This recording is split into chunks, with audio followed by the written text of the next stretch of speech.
अगर मैं क्वेश्चन को पढ़ूं तो यहाँ पे लिखा है कि consider the following statement about the metabolism. इसमें पहला ऑप्शन दिया है कि metabolism is the defining feature of all living organism.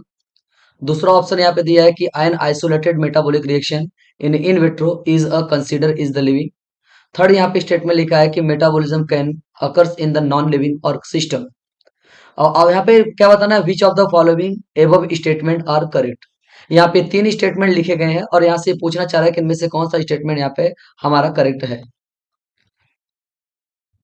तो अगर मैं पहला स्टेटमेंट देखूं तो लिखा है कि metabolism is the defining feature of all living organism. आपको पता ही होगा कि ये स्टेटमेंट हमारा क्या होता है, करेक्ट होता है, कि मेटाबॉलिज्म जो होता है सारे लिविंग ऑर्गेनिज्म का डिफाइनिंग फीचर होता है। दूसरा, an isolated metabolic reaction in vitro is not considered to living. सही बात है। आइसोलेटेड, अगर मैं बात करूं इन विट्रो कल्चर की, तो इन विट्रो कल्चर में जो मेटाबॉलिक रिएक्शन होते हैं वो ना तो लिविंग होते हैं और ना ही नॉन लिविंग होते हैं। वो एक देखा जाए तो लिविंग रिएक्शन होते हैं। लेकिन अगर देखा जाए तो ये भी स्टेटमेंट राइट ही है कि N isolated metabolic reaction is in vitro is not consider living. सही बात है। थर्ड स्टेटमेंट क्या है कि metabolism can occurs in the non living system. तो आपको पता होगा कि किसी भी नॉन लिविंग ऑर्गेनिज्म के अंदर मेटाबॉलिज्म नहीं होते हैं। किसी भी नॉन लिविंग ऑर्गेनिज्म के अंदर मेटाबॉलिज्म नहीं होते हैं। इसका मतलब यहाँ पे हमारा थर्ड स्टेटमेंट क्या हो जाएगा, रॉन्ग। आपने यहाँ पे देखा कि तीनों स्टेटमेंट में से कौन सा स्टेटमेंट यहाँ पे राइट है, तो पहला और दूसरा ही राइट है, तीसरा यहाँ पे रॉन्ग है। तो यहाँ पे हमारा चेक करते हैं option A B C D में, और हमें पहला और दूसरा स्टेटमेंट राइट किस में लग रहा है, ऑप्शन नंबर यहाँ पे क्या है, बी। अब हम बढ़ जाते हैं क्वेश्चन नंबर 92 की तरफ। क्वेश्चन यहाँ पे जो बोल रहा है उसको हम फोकस करते हैं पहले। लिखा है कि which of the following statement are correct regarding the taxonomy. Taxonomy के हिसाब से कौन सा स्टेटमेंट यहाँ पे करेक्ट है। पहला यहाँ पे स्टेटमेंट है कि taxonomy is the study of different kinds of organism and their evolutionary relationship. इस लाइन में थोड़ा सा आपको कंफ्यूजन होगा, मैं आपका भी कंफ्यूजन दूर कर देता हूँ। यहाँ पे स्टेटमेंट नंबर 2 पे लिखा है कि binomial nomenclature was introduce by Carolus या कार्ल लिनियस। तीसरा स्टेटमेंट है कि the category species is a group of related organism that can be interbreed. Third है कि the family include the more similar character than the genus. और एक एक statement को हम थोड़ा सा पढ़ते हैं कि क्या दिया है, उसके बाद हम ऑप्शन को डिसाइड करते हैं। यहाँ पे लिखा है taxonomy is the study of different kinds of organism and their evolutionary relationship. तो आप देखो तो ये हमारा पहला स्टेटमेंट रॉन्ग लग रहा है, क्योंकि यहाँ पे टेक्सोनॉमी नहीं, यहाँ पे सिस्टमेटिक आना चाहिए। पहले वाले स्टेटमेंट पे यहाँ पे टेक्सोनॉमी की जगह क्या आना चाहिए, सिस्टमेटिक आना चाहिए। इससे यहाँ पे हमारा पहला स्टेटमेंट क्या हो जाएगा, रॉन्ग हो जाएगा। इसका मतलब स्टेटमेंट वन क्या हो गया, रॉन्ग हो गया। क्योंकि यहाँ पे लिखा taxonomy is the study of different kinds of organism, तो यहाँ पे ये स्टेटमेंट रॉन्ग हो जाएगा। क्योंकि टेक्सोनॉमी की बात नहीं करते हैं और टेक्सोनॉमी में इवोल्यूशनरी रिलेशनशिप की बात नहीं करता है। टेक्सोनॉमी में ये इवोल्यूशनरी रिलेशनशिप की बात नहीं करता, वो बात करता है सिस्टमेटिक में। आओ सेकेंड ऑप्शन को देखते हैं। Binomial nomenclature was introduce by Carl Linnaeus. सही बात है, ये आपका स्टेटमेंट राइट है। थर्ड है कैटेगरी, एक कैटेगरी है जिसको आपने टेक्सॉन नाम दिया होता है। कैटेगरी एक स्पेसीज है जो group of related organism that can interbreed. इस पॉइंट को ध्यान देना कि ग्रुप ऑफ रिलेटेड ऑर्गेनिज्म, दो क्लोजली रिलेटेड कोई ऑर्गेनिज्म है, अगर वो दोनों आपस में इंटरब्रीड करके कोई नया प्रोजनी बना ले रहे हैं, तो ये बता रहा है क्या इन दोनों की कैटेगरी सेम होती है। तो ये देखो एनसीईआरटी का लाइन तो डायरेक्ट नहीं है लेकिन इनडायरेक्ट है, कि हम स्पीसीज को तभी स्पीसीज कंसीडर करते हैं, दो ऑर्गेनिज्म का स्पीसीज तभी से मानते हैं हम, जब दोनों आपस में इंटरब्रीड मतलब रिप्रोडक्शन करते हैं। और रिप्रोडक्शन अगर करते हैं तो उनका जो प्रोजनी होता है वो भी क्या कर ले, रिप्रोडक्शन कर ले, तब हम मानते हैं कि दोनों ऑर्गेनिज्म की स्पीसीज क्या है, राइट, स्पीसीज क्या है, सेम है।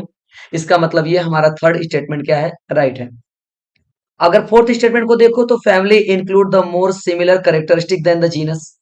फैमिली का जो करेक्टर होता है, family are the more similar character, family में ज्यादा सिमिलर करेक्टर होते हैं एज कंपेयर टू जीनस। नहीं, ये बात रॉन्ग है।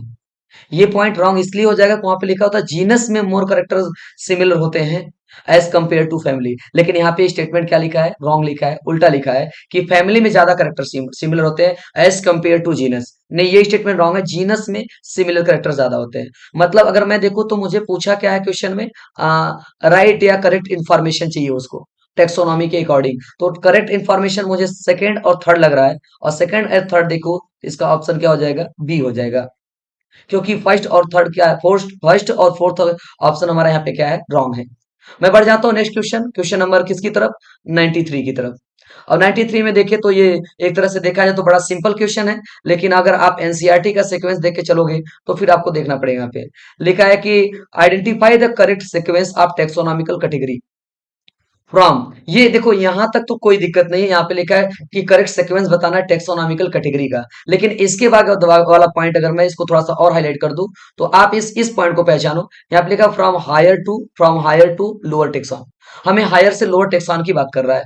और हायर से लोअर टेक्सॉन में आपको पता होगा कि मैं बात करता हूं, एक ट्रिक मैं आपको बताता हूं, पीसीओ फंगस।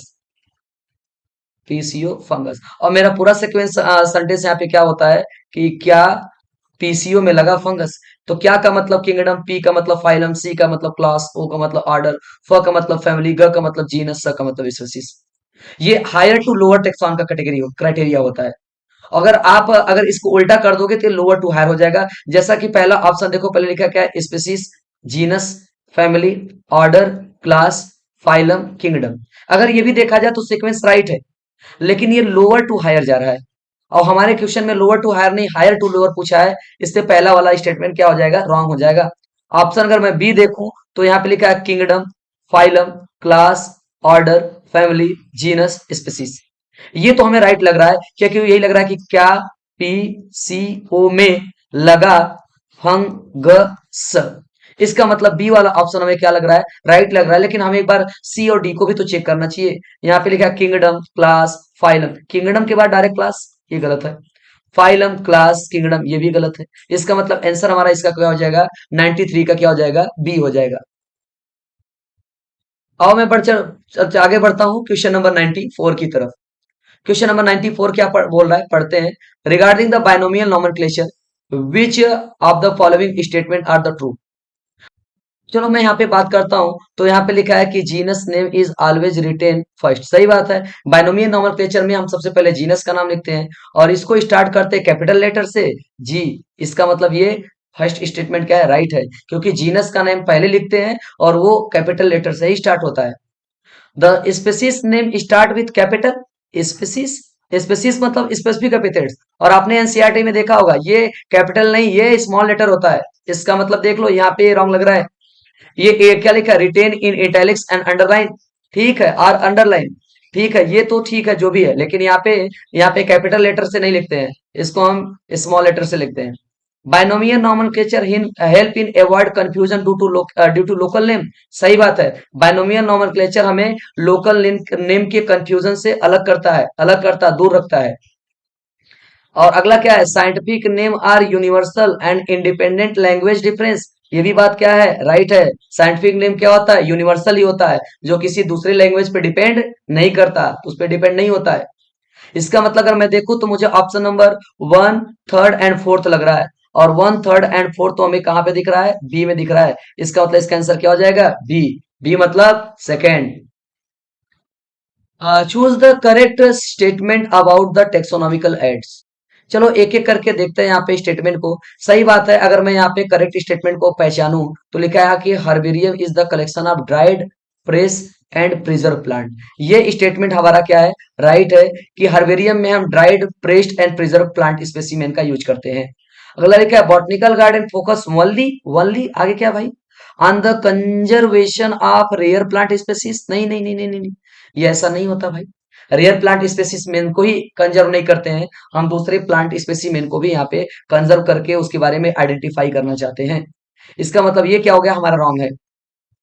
की are use to identify organism based on contrasting character, सही बात है। ये जो की होता है टेक्सोनॉमिकल एड है, जो आइडेंटिफाई करता है कॉन्ट्रास्टिंग कैरेक्टर में, जिसमें आपको पता होगा दो कैरेक्टर लेते हैं, एक को एक्सेप्ट करते हैं, दूसरे को रिजेक्ट करते हैं। इसका मतलब इसमें 95 में स्टेटमेंट फर्स्ट और थर्ड राइट लग रहा है, और फर्स्ट और थर्ड कहाँ पे है, बी में है। इसका मतलब इसका क्या हो जाएगा आंसर, 95 का बी। नेक्स्ट हमारा क्वेश्चन क्या है भाई, उसको पढ़ते हैं। नेक्स्ट क्वेश्चन किसकी बात कर रहा है, कर रहा है कि match the following taxonomic category with the corresponding example. ओह, class Aves, family Felidae, phylum Chordata, order Carnivora. अच्छा, इसमें अगर देखा जाए तो हमें कुछ कंफ्यूजन नहीं लग रहा है, बहुत अच्छा सीक्वेंस को मैच करा दिया है। आपको पता होगा क्लास, अगर इन चारों में से देखें तो क्लास क्या है? क्या कॉर्निवोरा क्लास है, क्या कॉर्डेटा क्लास है, क्या फेलिडी क्लास है, कि एप्स क्लास है? तो आपने फाइलम कॉर्डेटा में पढ़ा होगा कि जो क्लास होता है वो एप्स ही होता है। अच्छा, फैमिली क्या है? फैमिली में पहचाने तो क्या फेलिडी फैमिली होती है, कि कॉर्डेटा फैमिली होता है, कॉर्निवोरा फैमिली होता है? तो आपको पता होगा फैमिली तो फेलिडी ही होती है। फाइलम क्या होता है तो आपको अच्छे से पता है, बताने की जरूरत नहीं, कॉर्डेटा ही होता है। और ऑर्डर में आपको पता होगा क्या होता है, कॉर्निवोरा होता है। इसका मतलब फर्स्ट का ए, सेकंड का बी, थर्ड का सी और फोर्थ का डी। फर्स्ट का ए, सेकंड का बी, थर्ड का सी एंड फोर्थ का डी। इसका मतलब इसका आंसर क्या हो जाएगा हमारा? फर्स्ट हो जाएगा, मतलब ए, 96 का ए। अब हम बढ़ते हैं नेक्स्ट क्वेश्चन की तरफ। क्वेश्चन नंबर हमारा 96 की जगह क्या आएगा? 97 आएगा। The binomial nomenclature, the first word represent. अब मुझे इतना याद आ रहा है, अगर आपको एनसीईआरटी क्लियर होगा तो आपके जुबान पे चल रहा होगा, first word represent genus, genus, genus, and second word represent the species. अब ढूंढो, पहले कहाँ है जीनस और स्पीसीज? ढूंढ लो, आंसर कौन दिख रहा है? बी। इसका मतलब इसका आंसर क्या हो जाएगा? बी हो जाएगा। आ जाओ, नेक्स्ट क्या है? 97 के बाद बढ़ते हैं 98 की तरफ। 98 क्या बोल रहा है, पढ़ते हैं इसको। लिखा है कि which of the following example of taxonomical aids, taxonomical aids में की, म्यूजियम, की, manuals, herbarium, all of this. आपको पता होगा ये सारे के सारे टेक्सोनॉमिकल ऐड होते हैं। इसका आंसर क्या हो जाएगा? डी हो जाएगा। सब के सब टेक्सोनॉमिकल ऐड होते हैं। आप एनसीईआरटी में जाके देख सकते हो, सब हेडिंग आपको मिलने वाले हैं। आ जाओ क्वेश्चन नंबर 99 की तरफ बढ़ते हैं। और 99 क्या लिखा है उसको पढ़ते हैं। Which of the following feature of the prokaryotic cell, कह रहा है प्रोकार्योटिक सेल में कौन सा फीचर होता है? Membrane bound organelle. अरे इसके पास कोई भी मेम्ब्रेन बाउंड ऑर्गेनेल नहीं होता है। ट्रू न्यूक्लियस, नहीं, ट्रू न्यूक्लियस भी नहीं होता। Smaller size as compare to eukaryotic cell. Complex structure, नहीं भाई, देखो देखो देखो देखो, डी तो पूरी तरह से रॉन्ग है। मेम्ब्रेन बाउंड ऑर्गेनेल प्रोकार्योटिक में नहीं, यूकार्योटिक में होता है। क्वेश्चन को देखो, प्रोकार्योटिक का पूछा है। ट्रू न्यूक्लियस नहीं, यूकार्योटिक में होते हैं। अरे, यू प्रो का मतलब प्रिमिटिव होता है, कैरोटिक का मतलब न्यूक्लियस, और प्रिमिटिव और न्यूक्लियस ट्रू न्यूक्लियस नहीं होते हैं। हाँ, ये पता है कि smaller size compare to eukaryotic cell, मतलब प्रोकैरियोटिक का जो सेल होता है यूकैरियोटिक से क्या होता है? स्मॉल होता है। क्वेश्चन नंबर 100 की तरफ बढ़ते हैं। 100, विच of the following statement about the biological museum is true? Museum के बारे में ट्रू पूछ रहा है। अच्छा, कह रहा है it contain live specimen of study. Live करते हैं, किस म्यूजियम में लाइव स्पेसिमेन को रखा गया है भाई? किसी में तो नहीं रखा गया है। It is the collection of preserve plant and animals. Third answer है कि it is the primarily use to breeding program. It is the facility exclusively for the morphological study. तो आपने देखा होगा कि म्यूजियम में हम कलेक्शन करते हैं किसको? प्लांट और एनिमल स्पीसीज को प्रिजर्व करके रखते हैं। मैंने आपको बताया था कि एनिमल को, प्लांट को क्या करते हैं, इसमें प्रिजर्व करके रखते हैं। इसका मतलब इसका आंसर क्या हो जाएगा म्यूजियम के पॉइंट ऑफ व्यू से? बी। 100 का आंसर क्या हो जाएगा? बी। आओ 101 की तरफ बढ़ते हैं। कहाँ बढ़ते हैं? 101। विच of the following characters use differentiate between kingdom Plantae and fungi. Kingdom Plantae और फंजाई में क्या डिफरेंस होता है? प्रेजेंस ऑफ न्यूक्लियस दोनों के पास होता है। मोड ऑफ न्यूट्रिशन दोनों का होता है, क्या है पता नहीं। सेलुलर ऑर्गेनाइजेशन दोनों होते हैं। टाइप ऑफ रिप्रोडक्शन नहीं। अगर आप देखोगे तो प्रेजेंस ऑफ न्यूक्लियस नहीं होगा। Mode of nutrition, yes yes yes, ये कुछ लग रहा है, क्योंकि आपको पता होगा प्लांटी और फंजाई बोला है, तो आपको पता होगा प्लांटी जो होते हैं वो क्या होते हैं? ऑटोट्रॉपिक होते हैं। क्या होते हैं? ऑटोट्रॉपिक होते हैं। और यहाँ पे जो फंजाई होते हैं या फंगी जिसको आप बोलते हो, ये क्या होते हैं? हेटरोट्रॉपिक होते हैं। हेटरोट्रॉपिक होते हैं। इसका मतलब दोनों का मोड ऑफ न्यूट्रिशन क्या है? अलग है। 101 का क्या हो जाएगा? बी। आ जाओ क्वेश्चन नंबर 102 की बात करते हैं हम लोग। तो which of the following not characteristics of the Plantae? Presence of chloroplast Plantae character होते हैं भाई। हेट्रोट्रॉपिक मोड ऑफ न्यूट्रिशन, आपको पता होगा कि किंगडम प्लांटी के सारे मेंबर क्या होते हैं? ऑटोट्रॉपिक होते हैं। ऑटोट्रॉपिक मोड ऑफ न्यूट्रिशन होते हैं। मल्टीसेलुलर ऑर्गेनिज्म होते हैं। बस क्या करेक्टर इसका नहीं है? हेट्रोट्रॉपिक। इसका मतलब इसका आंसर क्या हो जाएगा? बी हो जाएगा। 102 का क्या हो जाएगा? बी। आओ नेक्स्ट क्वेश्चन की तरफ बढ़ते हैं, 103 की तरफ हम लोग। लिखा है which of the following is the defining feature of the kingdom animalia. कह रहा है कि cell wall is the made of the cellulose. किस एनिमालिया में आपने सेल वॉल सेल्लोज का देखा है भाई? इसका मतलब ये तो रॉन्ग लग रहा है। दे परफॉर्म फोटोसिंथेसिस, कभी नहीं करते हैं। They are multicellular and heterotrophic, ये लग रहा है, लेकिन डी ऑप्शन को चेक कर ले।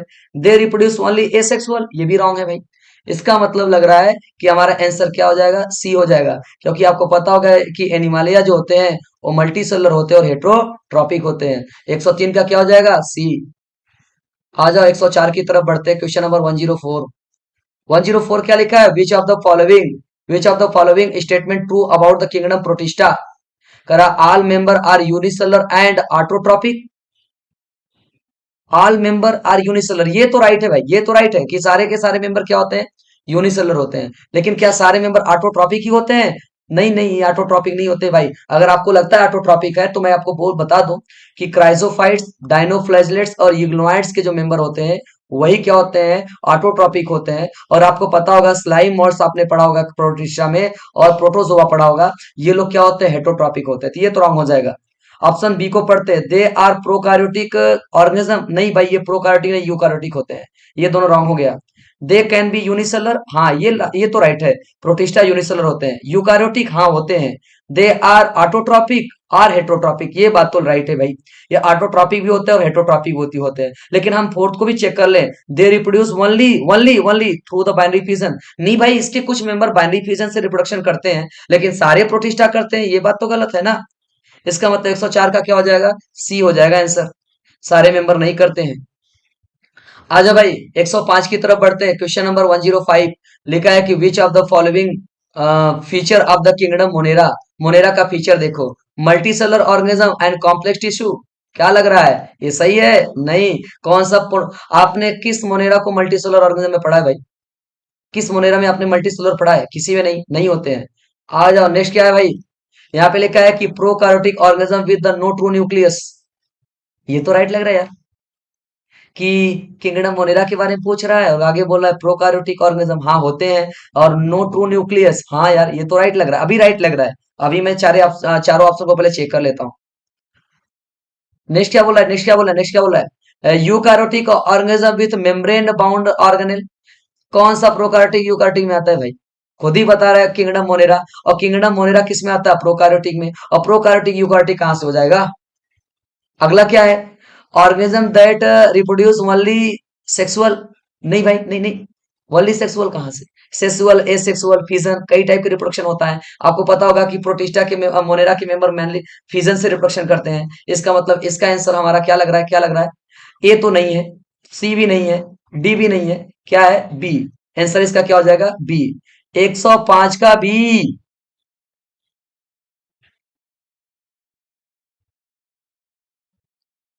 Next question, which of the following incorrect about virus.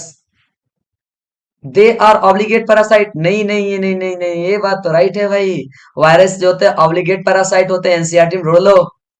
अगला लिखा है they contain both DNA and RNA. DNA and RNA, यहाँ पे मुझे डाउट है। बी पे मुझे डाउट है, लेकिन हम चलो सी को भी पढ़ते हैं पहले। They lack cellular structure. सही बात है, सेलुलर स्ट्रक्चर तो नहीं होते हैं, लैक मतलब एब्सेंट होता है। They can reproduce only within the host cell. Yes yes yes, ये होस्ट सेल के अंदर ही रिप्रोड्यूस करते हैं, मतलब अपने नंबर को बढ़ाते हैं या अटैक करते हैं, तभी वो लिविंग कहलाते हैं। इसका मतलब वायरस जो होते हैं वो contain both DNA and RNA नहीं है। एनसीईआरटी में खोल के देख लो, आइदर डीएनए और आरएनए लिखा है। दोनों डीएनए आरएनए एक वायरस के अंदर नहीं होते हैं। Which of the following is the their respective characteristics. आओ पहचानते हैं, एक साइड लिखा है ऑर्गेनिज्म, दूसरे साइड लिखा है करेक्टरिस्टिक्स। मैचिंग तो लग रहा था भाई। चलो एक बार मिला लेते हैं। माइकोप्लाज्मा मतलब कि लैक ऑफ सेल वॉल। मतलब ए का मिलन होगा टू से, ए का मिलन होगा टू से, ए का मिलन हुआ थ्री से गलत हो जाएगा, ए का मिलन हुआ फोर से गलत हो गया, ए का मिलन, अरे यार ये तो पहले ही राइट लग रहा है। साइनोबैक्टीरिया, जो आपने बताया वो नाइट्रोजन फिक्सेशन करता है। मतलब बी का मिलन होना चाहिए सी से। सी मतलब तीसरे से। हाँ, चलो अब बाकी लोग को चेक करने की जरूरत नहीं है, लेकिन सबको चेक कर लेते हैं। फंजाई किससे? सी किससे? डी से। सी फोर, सी फोर हाँ। और डी किससे मिलेगा? वन से। डी किससे मिला है? 1 से। चलो कंफर्म हो गया, इसका आंसर क्या हो जाएगा? 107, 107 का क्या हो जाएगा? ए। आओ बढ़ते हैं हम 108 की तरफ। Question number 108। इसका मतलब जो ए है वो फर्स्ट के पास, ए फर्स्ट। गलत है, गलत है, गलत है। फंजाई डिकम्पोजिशन बी का सेकंड। वायरस के ऑब्लिगेट पैरासाइट सी का थर्ड। और साइनोबैक्टीरिया फोटोसिंथेसिस मतलब डी का फोर्थ। मतलब 108 का क्या हो जाएगा? ए। आ जाओ 109 की तरफ बढ़ते हैं। Question number 109। लिखा है कि assertion cyanobacteria is classified under kingdom protista. नहीं, cyanobacteria are classified under kingdom protista, ये कब पढ़ ले भाई? रीजन क्या है? Cyanobacteria are the prokaryotic organism with primitive cellular structure and option को पहचानना है। अब यार देखो, यहाँ पे तो मैं पहले ही क्लियर कर दूं थोड़ा सा कि जो साइनोबैक्टीरिया होता है वो अंडर किंगडम प्रोटिस्टा। प्रोटिस्टा में कहाँ आता है भाई? साइनोबैक्टीरिया किसमें आता है? मोनेरा में। एक रॉन्ग है, मतलब एसर्सन तो रॉन्ग हो गया। अब साइनोबैक्टीरिया प्रोकार्योटिक ऑर्गेनिज्म होता है, बात राइट है। प्रिमिटिव सेलुलर स्ट्रक्चर होता है, ये भी बात है। सबसे पुराने ऑर्गेनिज्म क्या होते हैं? मोनेरा के ही मेंबर होते हैं। इसका मतलब एसर्सन क्या है? राइट है। रीजन क्या है? रॉन्ग है। हाँ, एसर्सन क्या है? रॉन्ग। रीजन क्या है? राइट।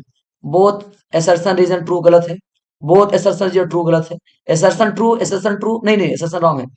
असर्शन क्या है? फॉल्स, बट रीजन क्या है? ट्रू। मतलब इसका आंसर क्या हो जाएगा? 4। 109 का क्या हो जाएगा? डी। क्वेश्चन नंबर 109 का क्या हो जाएगा? डी।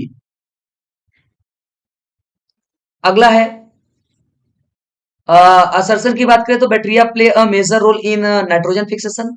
सही बात है, बैक्टीरिया नाइट्रोजन फिक्सेशन करते हैं। सर्टेन बैक्टीरिया, हाँ सारे बैक्टीरिया नहीं, कुछ बैक्टीरिया करते हैं। Certain bacteria have ability to convert atmospheric nitrogen into the form of the usable by a plant. सही बात है।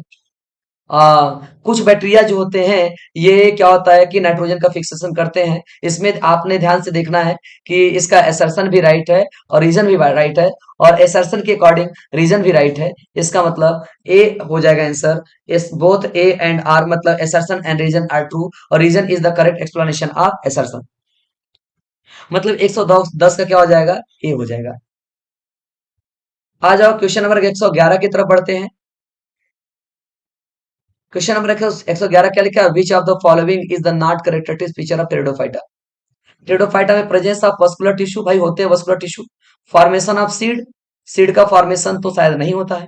आओ दो चीज और चेक करते हैं। Presence of true root stem leaf, ये भी होता है भाई। Independent gametophyte and sporophyte phase, हाँ भाई, हाँ हाँ हाँ हाँ। ये दोनों के दोनों क्या होते हैं? फेज इंडिपेंडेंट होते हैं। मतलब यहाँ पे presence of vascular tissue xylem phloem होता है। फॉर्मेशन ऑफ सीड ये नहीं होता है। Presence of true root stem leaf ये होता है।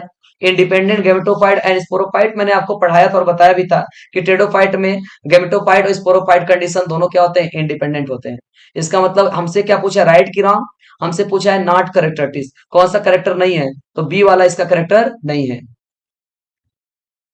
आ जाओ क्वेश्चन नंबर 112 की तरफ हम लोग बढ़ जाते हैं। यहाँ पे 112 में क्या लिखा है कि assertion all algae have flagellated sperm for sexual reproduction. अगला रीजन में कि algae are mainly found in aquatic environment. देखो भाई, यहाँ पे तो एक बात को क्लियर कर लो कि ये तो असर्शन रॉन्ग ही है। ऑल एल्गी फ्लैजिलेटेड नहीं भाई, ऑल एल्गी कहाँ फ्लैजिलेटेड होते हैं? इसका मतलब असर्शन क्या हो जाएगा? Wrong.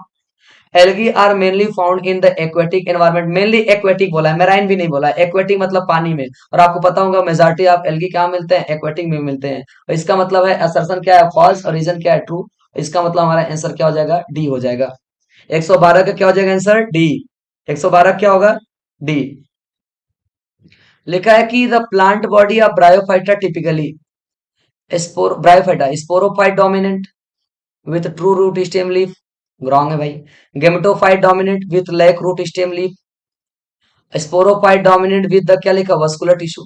Gametophyte dominant with the क्या लिखा है? With seed. देखो भाई, इसमें हमने पूछा है ब्रायोफाइटा के बारे में। अब ब्रायोफाइटा में देखा जाए तो sporophyte dominant with true root stem leaf, पहले तो यही क्लियर कर लो, उसके बाद रूट स्टेम लीफ नहीं होते हैं। ये बात ब्रायोफाइटा का नहीं, टेडोफाइटा के लिए राइट है, लेकिन ब्रायोफाइटा के लिए रॉन्ग है। इसमें गामेटोफाइट इज द डोमिनेंट होते हैं और लैक होता है रूट स्टेम लीफ। ये राइट है, ये राइट है। स्पोरोफाइट क्या है? डोमिनेंट नहीं भाई, नहीं नहीं, गैमेटोफाइट ही डोमिनेंट होता है ब्रायोफाइटा में। गैमेटोफाइट डोमिनेंट, ये यहां तक तो राइट है। डी यहां तक तो राइट है, लेकिन विथ सीड आपने किस ब्रायोफाइटा के अंदर सीड देखा है भाई? मतलब सीड नहीं होते हैं। मतलब 113 का आंसर क्या हो जाएगा? बी हो जाएगा। आ जाओ क्वेश्चन नंबर 114 की तरफ बढ़ते हैं। Assertion algae play a important role in aquatic ecosystem. सही बात है, एल्गी एक्वेटिक इकोसिस्टम में एक इंपॉर्टेंट रोल प्ले करता है। क्या करता है? एल्गी आर प्राइमरी प्रोड्यूसर होते हैं जो कंट्रीब्यूट करते हैं ऑक्सीजन सप्लाई इन क्या लिखा, वाटर बॉडी। बिल्कुल सही बात है, algae play a important role aquatic ecosystem के लिए। एल्गी क्या करता है? तो एल्गी एक्वेटिक इन्वायरमेंट के लिए प्राइमरी प्रोड्यूसर की तरह काम करता है। जो वहां पे वाटर में रहने वाले आसपास ऑर्गेनिज्म होते हैं उन लोगों को क्या प्रोवाइड करता है? ऑक्सीजन। मतलब इसका असर्शन और रीजन दोनों राइट है। और रीजन जो होता है करेक्ट एक्सप्लेनेशन है किसके? असर्शन के। इसका मतलब इसका आंसर क्या हो जाएगा? ए हो जाएगा। 114 का क्या हो जाएगा? ए। आ जाओ 115 की तरफ बढ़ते हैं। Question number 115। यहाँ पे लिखा है कि which of the following statement true for gymnosperm. Gymnosperm के लिए कौन सा स्टेटमेंट ट्रू है? हाँ भाई, लिखा है कि जिम्नोस्पर्म के बारे में ट्रू ऑप्शन के बारे में बताना है। चलो पहचानते हैं। They produce a seed that are not enclose within the fruit. ये राइट है, उसके अंदर सीड बनता है लेकिन फ्रूट से इनक्लोज नहीं होता है। They vascular tissue but lack vessel. ये भी राइट है, वस्कुलर टिश्यू होता है, वेसल्स नहीं होते हैं। They reproduce they reproduce by producing spore only. नहीं भाई, स्पोर ओनली नहीं, स्पोर से नहीं करते हैं। इसका स्पोरोफाइट जो होता है डोमिनेंट फेज होता है इसके लाइफ साइकिल का, ये भी राइट है। इसका मतलब फर्स्ट सेकेंड फोर्थ।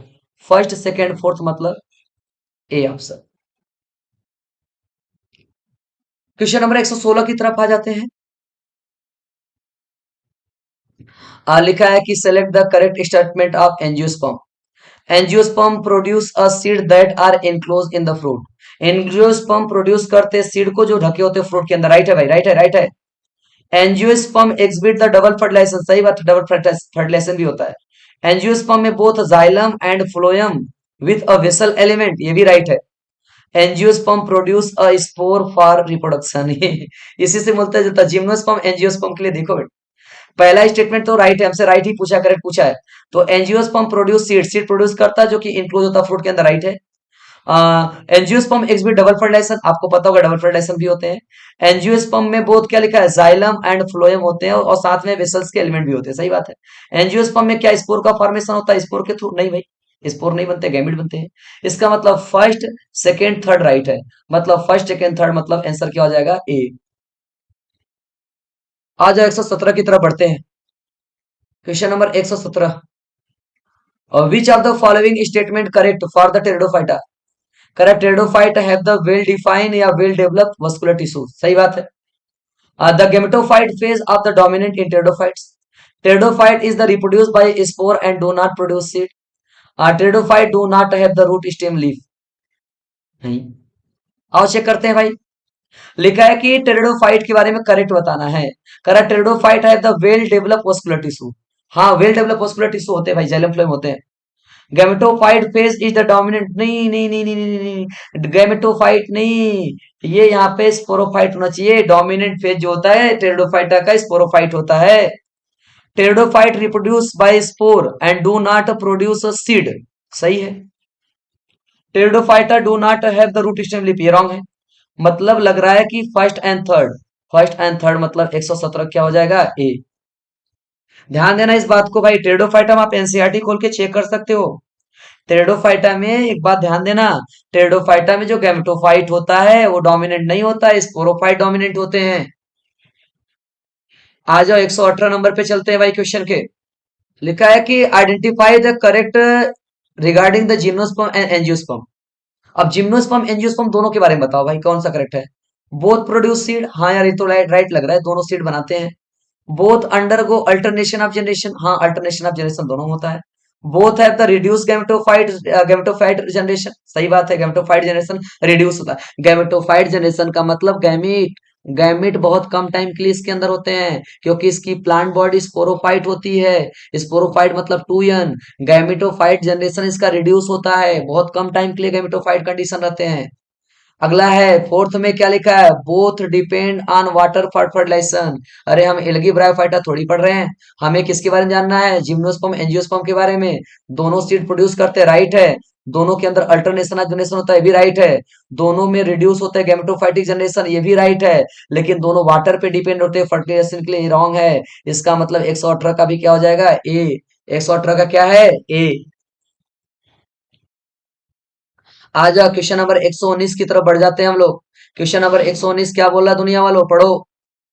करा which of the following is the main photosynthetic pigment found in the green plant. Carotene होता है मेन फोटोसिंथेटिक पिगमेंट, ज़ैंथोफिल होता है, क्लोरोफिल होता है, फाइकोसाइनिन होता है, क्या होता है? इसको तो बताने की जरूरत नहीं है ना। मोस्ट डोमिनेटिंग पिगमेंट क्या होता है? क्लोरोफिल, ए होता है। मोस्ट डोमिनेटिंग फेज क्या होता है? क्लोरोफिल पिगमेंट क्या होता है? क्लोरोफिल, ए होता है। 119 का सी, 119 का सी। आओ 120 की तरफ बढ़ते हैं। Which of the group plant known having a dominant sporophyte generation. तो इस प्लांट में डोमिनेंट स्पोरोफाइट जनरेशन होते हैं। ब्रायोफाइटा में स्पोरोफाइट डोमिनेंट होता है, टेरिडोफाइटा में स्पोरोफाइट डोमिनेंट होता है, कि एल्गी में होता है, कि सब में होता है? अब समझदार रहोगे तो इसके पीछे वाला क्वेश्चन अपने आप राइट कर लोगे, क्योंकि यहाँ पे खुद ही बोला स्पोरोफाइट किस में डोमिनेंट होता है। अगर आप ये गलत करके आओ तो यहाँ भी गलत कर जाओगे, पीछे वाला क्वेश्चन गलत करोगे तो ये भी गलत कर जाओगे। ब्रायोफाइटा में डोमिनेंट स्पोरोफाइट नहीं होता, डोमिनेंट क्या होता है? गैमेटोफाइट होता है। पीछे भी क्वेश्चन आपने देखा होगा। एल्गी में नहीं होता भाई, इसमें भी गैमेटोफाइट ही रहेगा। टेरिडोफाइटा में डोमिनेंट क्या होता है? स्पोरोफाइट होता है। 120 का क्या हो जाएगा? 120 का क्या हो जाएगा? बी।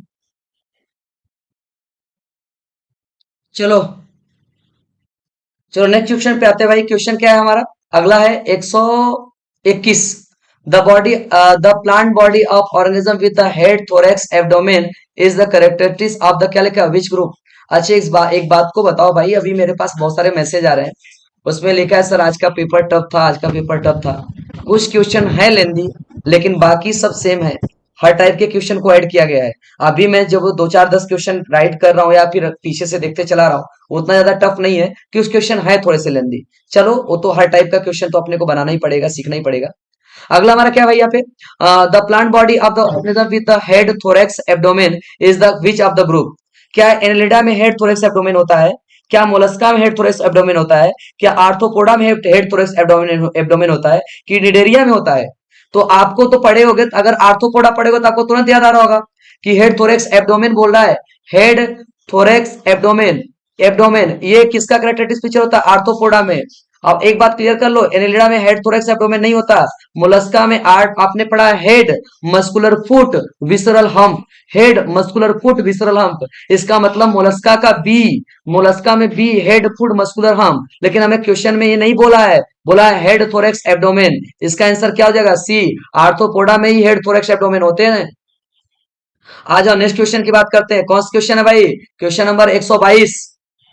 122 में लिखा है which of the following characteristics of the phylum Chordata. कौन सा कॉर्डेटा का कैरेक्टर है? Presence of notochord. क्या कॉर्डेटा में नोटोकॉर्ड होता है? होता है, होता है, होता है। दूसरा है कि क्या प्रेजेंस ऑफ ज्वाइंट अपेंडेजेस। नहीं भाई, ज्वाइंट अपेंडेजेस आर्थ्रोपोडा का कैरेक्टरिस्टिक फीचर होता है। थर्ड क्या? Presence of exoskeleton. क्या उसके पास एक्सोस्केलेटन होता है? नहीं नहीं नहीं। अगला क्या? Radial symmetry. नहीं नहीं नहीं, बायलैटरल सिमेट्री होता है। इसका मतलब यार सिंपल सा लग रहा है कि जो कॉर्डेटा का कैरेक्टरिस्टिक फीचर होता है वो क्या होता है? नोटोकॉर्ड। इसका मतलब 122 का क्या हो जाएगा? ए। आ जाए 123। क्या है? 123। इसमें असर्शन रीजन के क्वेश्चन है कि bird are warm blooded animal. सही बात है। कर bird are capable to regulating their body temperature and independent of the, क्या लिखा है? एनवायरमेंट। क्या बर्ड जो होते हैं, असर्शन के हिसाब से अगर मैं देखूं तो क्या बर्ड जो होते हैं, क्या वो वार्म ब्लडेड होते होते हैं? क्या बर्ड वार्म ब्लडेड होते हैं? क्योंकि वो रेगुलेट करते हैं अपने बॉडी के टेम्परेचर को, वो इंडिपेंडेंटली रेगुलेट करते हैं। और इसका मतलब ध्यान देना, वार्म ब्लडेड होते हैं क्योंकि वो अपने बॉडी के टेम्परेचर को रेगुलेट करते हैं। और सर्सन भी राइट है, रीजन भी राइट है, और एसर्सन के अकॉर्डिंग रीजन राइट है। वार्म ब्लडेड का मतलब जो अपने बॉडी के टेम्परेचर को क्या कर सके? रेगुलेट कर सके। इसका मतलब both assertion and reason are true. Reason is correct explanation of assertion. इसका मतलब इसका आंसर क्या हो जाएगा? ए। 123 का क्या हो जाएगा? ए। आओ बढ़ते हैं क्वेश्चन नंबर 124, 124 की तरफ। और यहाँ पे जो लिखा है उसके बारे में पढ़ते हैं। करा लिखा identify the correct statement regarding the Echinodermata. Echinodermata के बारे में पढ़ना है। क्या इकाइनोडर्मेटा रेडियल सिमेट्री शो करते हैं? करते हैं, लेकिन क्वेश्चन में देखो यहाँ पे क्या लिखा? अडल्ट। अडल्ट भी रेडियल सिमेट्री शो, एडल्ट ही रेडियल सिमेट्री शो करते हैं। इसका लार्वा बायलेटरल सिमेट्री शो करता है, इस बात को ध्यान दिया जाए। क्या इकाइनोडर्मेटा के पास वाटर वस्कुलर सिस्टम होते हैं लोकोमोशन के लिए? होते हैं, एनसीईआरटी में देख लो, वहां पे इस बात को फोकस करो। आप हो सकता है यहाँ पे गलती किए होंगे, यहाँ पे लोकोमोशन पे फोकस करो। थर्ड है इकाइनोडर्मेटा के पास echinodermata are exclusively found in fresh water, नहीं exclusively marine, totally marine, totally marine. Echinodermata have the calcareous endoskeleton, सही है। इकाइनोडर्मेटा का जो एंडोस्केलेटन होता है कैसा आता है, कैल्केरियस, कैल्शियम कार्बोनेट का बना होता है। इसका मतलब इकानोडर्मेटा कैसी सिमेट्री शो करता है, सही बात है, रेडियल सिमेट्री शो करता है। इकानोडर्मेटा के पास वाटर वस्कुलर सिस्टम होते हैं, लोकोमोशन करता है। इकानोडर्मेटा एक्सक्लूसिवली फ्रेश वाटर, नहीं है, रॉन्ग रॉन्ग रॉन्ग। इकानोडर्मेटा के पास कैल्केरियस एंडोस्केलेटन होता है, मतलब 1 2 4, 1 2 का 4, 1 2 का 4, 1 2 का 4, 124 का ए, चेक कर लो चारों ऑप्शन, 124 का ए। आ जाओ 125 की तरफ बढ़ जाए, question number 125। Which of the following statement about the insect are true, insect के बारे में कौन सा स्टेटमेंट ट्रू है? क्या इंसेक्ट की बॉडी डिवाइड होती है 3 मेन पार्ट में? होती है, आर्थ्रोपोडा है, हेड में होता है, थोरेक्स में होता है, एब्डोमेन में होता है। क्या इंसेक्ट के पास आईज होता है, कंपाउंड आईज होता है और एंटीनी होता है। क्या all insect undergo complete Metamorphosis, और अगला क्या है, इंसेक्ट आर ब्रीथ, क्या लिखा, थ्रू द ट्रेकिया। इसका मतलब यहाँ पे देखो, पहला ऑप्शन तो यहाँ पे हमारा क्या लग रहा है, राइट लग रहा है। कह रहा है कि इंसेक्ट जो होते हैं उसकी बॉडी डिवाइड होती है 3 पार्ट में, राइट है। कह रहा है insect possesses compound eyes and antenna, ये भी राइट है, इंसेक्ट के पास कंपाउंड आइज और एंटीना होते हैं। All insect undergo complete Metamorphosis, नहीं भाई, कंप्लीट मेटामॉर्फोसिस, ये रॉन्ग है। अगला क्या है, insect breathe through the trachea, ये राइट है, मतलब 1 2 4, 1 2 4, 1 2 4, 1 2 4, 1 2 4, मतलब बी। 125 का क्या हो जाएगा, बी। 125 का क्या हो जाएगा, बी। 125 क्या हो जाएगा, बी।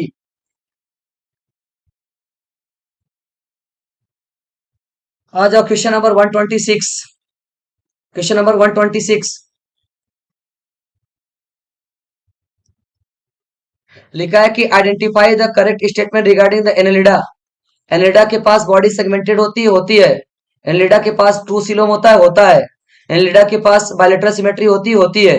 क्या एनेलिडा रिप्रोड्यूस करते हैं ओनली एसेक्सुअल, ये रॉन्ग लग रहा है। इसका मतलब एनेलिडा में देखो भाई, ध्यान देना कि ये एनेलिडा के बॉडी सेगमेंटेड होती है। एनेलिडा ट्रू सीलोम होता है, पहली बार सीलोम इसी में हुआ था, ट्रू, ये भी राइट है। एनेलिडा की बॉडी बायलेटरल सिमेट्री शो करती है। क्या एनेलिडा ओनली एसेक्सुअल रिप्रोडक्शन करते हैं? नहीं, सेक्सुअल भी करते हैं। मतलब 1 2 3, पहला भी राइट है, दूसरा भी राइट है, तीसरा भी राइट है। मतलब 126 का क्या हो जाएगा, ए। 126 का क्या हो जाएगा, ए। आओ बढ़ जाते हैं 127 की तरफ। What is the main purpose of nematocyst found in Cnidaria? क्या लोकोमोशन करता है, क्या डिफेंस और कैप्चर करता है प्रे का, क्या रेस्पिरेशन में हेल्प करता है, डाइजेशन में हेल्प करता है। और आपको पता होगा निमेटोसिस्ट जो होता है वो डिफेंस में हेल्प करता है और कैप्चर करता है किसका, प्रे का। आप देख लो एनसीईआरटी में लिखा है, 127 का बी हो जाएगा। आ जाओ 128 की तरफ बढ़ जाते हैं। कह रहा विच of the following phylum animal typically bilateral symmetry होना चाहिए और उसके साथ साथ कंप्लीट गट, गट मतलब एलिमेंट्री कैनाल, गट मतलब एलिमेंट्री कैनाल। यहाँ पे थोड़ा सा कंफ्यूज हो सकते हो आप लोग, मतलब बोल रहा है बायलेटरल सिमेट्री होना चाहिए और एलिमेंट्री कैनाल कंप्लीट होना चाहिए, मतलब डाइजेस्टिव सिस्टम कंप्लीट होना चाहिए। निडेरिया में बायलेटरल सिमेट्री नहीं, रेडियल सिमेट्री। मोलस्का में बायलेटरल सिमेट्री होता है, हाँ। डाइजेस्टिव सिस्टम कंप्लीट यार होता तो है कंप्लीट। पोरीफेरा नहीं होगा, ये तो एसिमेट्री शो करता है। अब आपको डाउट बस बी और डी में होगा इकाइनोडर्मेटा को लेके, तो अरे यार अभी तो आपने बोला ना इसके अंदर रेडियल सिमेट्री होगा, अभी तो आपने बोला इसके अंदर कौन सी सिमेट्री होगा, रेडियल सिमेट्री होगा। अरे यार लार्वा में बायलेटरल होता है, हाँ। तो लार्वा की हमें बात नहीं करना है, हमें एडल्ट की ही बात करनी होती है। तो इसका मतलब कौन सा फाइलम हो जाएगा, मोलस्का। मोलस्का में ही कंप्लीट डाइजेस्टिव सिस्टम होता है और बायलेटरल सिमेट्री शो करते हैं। 128 का क्या हो जाएगा, बी। डाउट आपको बस मोलस्का और इकाइनोडर्मेटा में ही होना चाहिए था, और हालांकि इकाइनोडर्मेटा में नहीं होना चाहिए। Which class of the animal characterize by presence of scale, lungs, 3 chamber heart and क्या लिखा, ले एग ऑन लैंड्स। हाँ हाँ, देखो ये बड़ा क्वेश्चन को पढ़ो ना। विच ऑफ द फॉलोइंग, कौन सा एनिमल है जिसके पास स्केल पाए जाते हैं, लंग्स पाए जाते हैं, 3 चैम्बर हार्ट पाए जाते हैं और ले एग एंड लैंड, क्या लिखा है, लैंड्स। अब देखो, अगर आपके माइंड में अगर ले एग ऑन लैंड को लेके आ रहा है, तो आपके माइंड में आएगा कि यार अंडे देते हैं जमीन पे, थ्री चेम्बर हार्ट। अच्छा, पहले क्लियर कर लो कि एप्स नहीं होगा। और कुछ लोग के माइंड में ये आएगा एप्स को ही टिक किए होंगे। नहीं भाई, एप्स में कंप्लीटली फोर चेम्बर हार्ट होता है। एप्स में फोर चेम्बर हार्ट होता है, एप्स नहीं होगा। मैमल होगा। अरे मैमल तो वीवी पैरस होते हैं, लेकिन अगर आपके माइंड में ऑर्निथोरिंकस और प्लेटिपस आ रहा है, तो पहले क्लियर कर लो फोर चेम्बर हार्ट है, वो भी नहीं होगा। एम्फीबिया, एम्फीबिया का करेक्टर कुछ कुछ मैच कर रहा है, लेकिन यहाँ पे लिखा है egg on land. Amphibia reproduction करने के लिए ही तो वाटर ढूंढता है, इसलिए वाटर के आसपास रहता है। इसका मतलब एम्फीबिया भी नहीं होगा, एप्स भी नहीं होगा, मैमल भी नहीं होगा। इसका आंसर क्या है? रेप्टाइल्स है। अच्छा, इस पॉइंट को देखो ना, ये स्केल एनसीईआरटी में लिखा है। स्केल टर्म कहाँ लिखा है? यूज ये किया है रेप्टाइलिया में। इसका मतलब 129 का क्या हो जाएगा? बी हो जाएगा। आ जाओ 130 की तरफ बढ़ जाते हैं। करा which of the following animal characterize by presence of, क्या होते हैं? फेदर्स। किसके पास फेदर्स पाए जाते हैं? रेप्टाइल्स के पास फेदर होते हैं, मैमल के पास होते हैं, बर्ड के पास होते हैं, एम्फीबिया के पास होते हैं। डायरेक्ट क्वेश्चन है और डायरेक्ट इसका आंसर भी आएगा। फेदर किसके पास होते हैं? बर्ड के पास होते हैं। 130 का सी, 130 का सी। आ जाओ 131 की तरफ बढ़ते हैं। क्वेश्चन नंबर 131 लिखा है कि असर्सन लिखा है कि calyx is the outer most host of the flower. सही बात है। कैलिक्स जो होता है क्या होता है? Made of the petal, high petal, and that attract pollination, pollinators. चलो देखो देखो देखो, असर्सन तो राइट है। कैलिक्स जो होता है आउटर मोस्ट सोर्स होता है फ्लावर के बाद। फ्लावर में मैंने सबसे पहले बताया था, सबसे बाहर कैलिक्स होता है, फिर करोला होता है। सबसे बाहर क्या होगा? कैलिक्स होगा, सिर्फ करोला होगा, फिर एंड्रोशियम होता है, फिर क्या होता है? गायनेशियम होता है। चलो, ये असर्सन तो राइट है। लेकिन बताइए ना, कैलिक्स जो होता है वो पेटल का बना होता है। अरे कैलिक्स सेपल का बना होता है भाई, सेपल का। करोला पेटल का बना होता है, कैलिक्स किसका बना है? सेपल का। और ये अट्रैक्ट करता है पॉलिनेटर के लिए? नहीं। कैलिक्स जो होता है प्रोटेक्ट करता है फ्लावर को बर्ड स्टेज में। असर्सन क्या है? राइट है। रीजन क्या है? रॉन्ग है। असर्सन क्या है? A true but R false. Answer क्या हो जाएगा? 131 का सी। 131 का क्या हो जाएगा? सी। आ जाओ 132 की तरफ चलते हैं। Question number 132। 132 क्या लिखा है? पढ़ लेते हैं। Assertion, tap root system in the typical dicot plant. Tap root system होते हैं, और मोनोकॉट में यूजुअली क्या होता है? फाइब्रस रूट सिस्टम होते हैं। इसका मतलब असर्सन और रीजन दोनों क्या है? राइट है।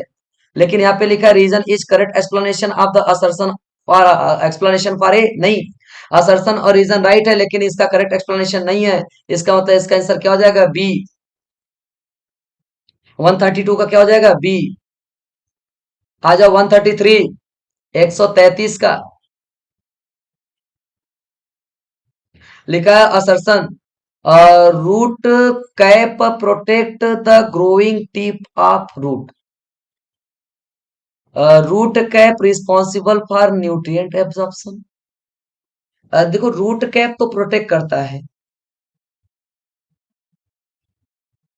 रूट कैप तो प्रोटेक्ट करता है किसको? रूट को। क्या लिखा है? Growing tip of the root. मैंने आपको बताया था रूट कैप का मेन फंक्शन क्या होता है? प्रोटेक्शन करना होता है, और दूसरा फंक्शन होता है सॉइल में रास्ता बनाने का काम। असर्सन तो राइट है भाई। Reason root cap responsible for nutrient absorption. कहाँ एनसीईआरटी में लिखा है कहीं कि रूट कैप वाटर और मिनरल का एब्जॉर्प्शन करता है, न्यूट्रिएंट का एब्जॉर्प्शन करता है? हाँ, ये काम रूट हेयर के लिए लगा था, रूट हेयर के लिए बोला जाता है, लेकिन रूट कैप के लिए नहीं बोला जाता है भाई। इसका मतलब असर्शन राइट है, रीजन क्या है? रॉन्ग है। A true but R false. मतलब 133 का क्या हो जाएगा? सी। 133 का क्या हो जाएगा दुनिया वालों? सी। आ जाओ 134 के नंबर पे चलते हैं, 134। आ जाओ, कॉलम थोड़ा सा मैच करते हैं, थोड़ा सा कॉम्प्लिकेटेड लग सकता है, एक एक करके मैच कराते हैं। करा है कि match the column 1 and 2, choose the correct combination from the option of the given. करा है कॉलम 1 है, कॉलम 2 है। एपी पेटलस, एपी पेटलस आपने सुना होगा, कहाँ होते हैं? सोलेनेसी में। और सोलेनेसी का एक मेंबर यहाँ पे रखा हुआ है अश्वगंधा। एपीफिलस, एपीफिलस मतलब लिलियसी फैमिली, यहाँ पे लिली है। मोनो अडल्फस आपने पढ़ा ही होगा, चाइना रोज में होता है। डाई अडल्फस पी में होता है। पी का एग्जांपल है यहाँ पे, पी मतलब फबेसी, ध्यान देना। पी का मतलब फबेसी, और फबेसी का मेंबर यहाँ पे सिस्बेनिया है। और पॉली एडल्फस के एग्जांपल क्या हो जाएगा? सिट्रस। थोड़ा सा आओ कॉलम मैच कराते हैं, एपी पेटलस का मिलन कराते हैं हम किससे? अश्वगंधा से। ए फाइव रॉन्ग है, ए फाइव ए भी रॉन्ग है। मतलब बी और डी में अपना कोई आंसर होना चाहिए। एपी फिलस मतलब बी किससे मिलना चाह रहा है? लिली मतलब सी से मिलना चाह रहा है, बी मतलब तीसरे से मिलना चाह रहा है। बी 4 बी तीसरा, ये भी राइट है, हाँ राइट है।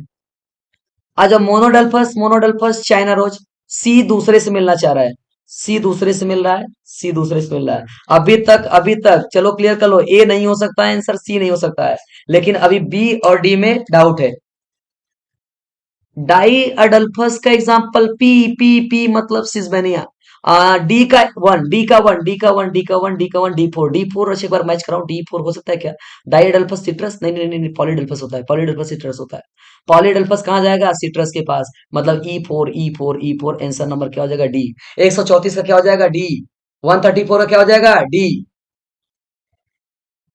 आओ भाई हाँ। ध्यान देना है, 135 में थोड़ा सा एक लॉजिक जैसा कुछ लग गया है भाई, थोड़ा सा पहचानते हैं। 135 में क्या है? 135 में फिगर में ही खेल खेल गया है। पढ़ लो पहले क्वेश्चन को। रिकॉग्नाइज द फिगर, पहचानो फिगर को और फाइंड करो करेक्ट ऑप्शन को। ये देखो पहले, यहाँ पे बी किया है, ये ए है और ये सी है। जो इसको ध्यान दिया होगा उसी का काम सही होगा। बी हमारा स्टैंडर्ड है, बी हमारा स्टैंडर्ड है, ए स्टैंडर्ड गलत हो गया, ए विंग्स गलत है, ए कील गलत है। तो नहीं नहीं नहीं नहीं नहीं, बी स्टैंडर्ड होना है ना। बी विंग्स, बी विंग्स, ये गलत है। B standard, B standard, B standard, B standard, B wings. हाँ, हमारा बी और सी में डाउट है, बी क्या है? स्टैंडर्ड है। अच्छा ए क्या है? विंग्स, ए विंग्स, हाँ। ए इसमें विंग्स है, बी इसमें स्टैंडर्ड है, और सी हमारा क्या है? कील है। देखो, ये नहीं है, ये नहीं है, ये नहीं है। फिर से देखो, मैं कलर को थोड़ा सा चेंज कर दूं, कलर को चेंज करके अगर आपको समझाऊं थोड़ा सा डार्क करके, तो ध्यान से देखो, ये बी जो है ना ये स्टैंडर्ड है, ये ए जो है ये रिप्रेजेंट कर रहा है विंग्स को, और सी जो है कील है। थोड़ा सा नेमिंग उल्टा सीधा हो गया है। अगर आपको देखा जाए तो आपके हिसाब से होना चाहिए था, इसको ए करता, इसको बी करता, सी करता, लेकिन नहीं, ठीक है ध्यान देना। बी हमारा स्टैंडर्ड है, ए हमारा क्या है? विंग्स है, और सी हमारा कील है। ए हमारा क्या है? विंग्स, ये राइट है। बी हमारा स्टैंडर्ड है, सी हमारा कील है। इसका आंसर क्या हो जाएगा? 135 का बी, 135 का बी। दुनिया वालों 135 का बी।